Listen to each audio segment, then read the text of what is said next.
In this video, I will show you on how to change or reset your Gmail password in your Android or iPhone if you forgot it. Let me show you how. Open up your Gmail app.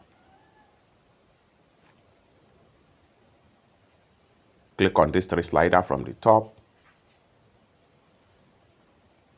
Then scroll down right here. Click on Help and Feedback. Go ahead and click on Change or Reset Your Password.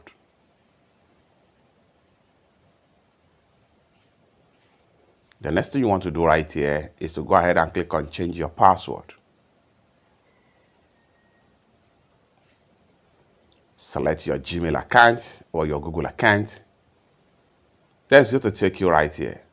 All you have to do is to simply enter your new password right here, confirm your new password, and go ahead and hit on change password, and you are done. It's that simple. For more useful tutorial, tips and tricks about Gmail topic like this, consider to subscribe. Thank you so much for watching, and I hope to see you in my next video. Bye for now.